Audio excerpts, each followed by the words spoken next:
this is inflationary, this is causing inflation.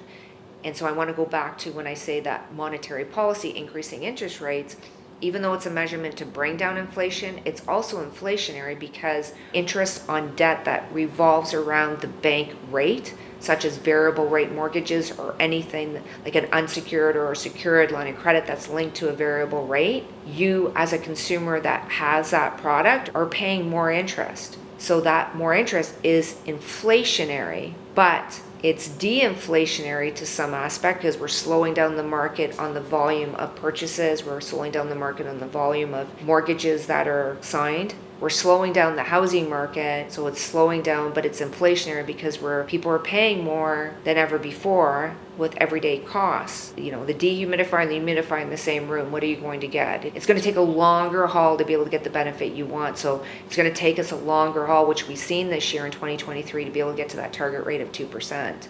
If it's not going to be the end of this year, it'll be into next year, and we'll see bank prime come down. The market's expecting a full percent next year, and thus you'll see also bond yields come down so that fixed rates can come down. But this is a balancing act. Consumer spending has been very strong the first part of this year.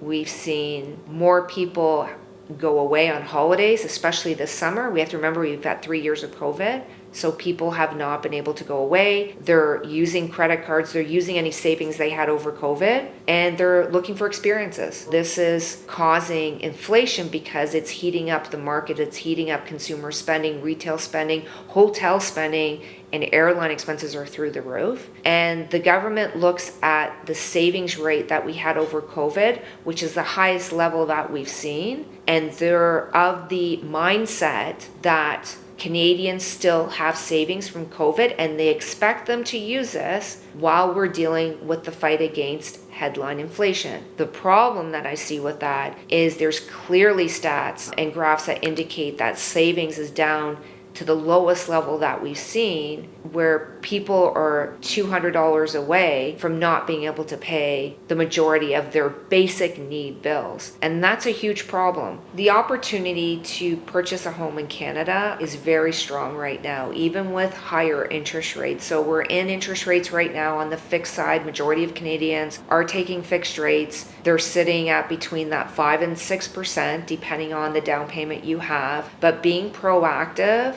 with your mortgage advisor and sitting down to really understand what your monthly cost is going to be from the mortgage perspective when you're purchasing is going to help you prepare for when you are buying a home, because this is the opportunity. With as tough as the market is, there's still a lack of supply out there for the amount of demand that is in not only our region in KW, but nationally. And with new immigration coming into the country at the highest level we've seen, this is the opportunity. If you can afford it with some sacrifices on your day-to-day costs, you will be so farther ahead down the road when values do exponentially increase because of the demand of home ownership. It's looking at the opportunity of growth and a different mindset of the future and not in today's lens. So making sure you contact your mortgage professional and go through your financial strategy to purchase a home now and what it could look like in the future with interest rate changes is going to benefit you on purchasing in today's market.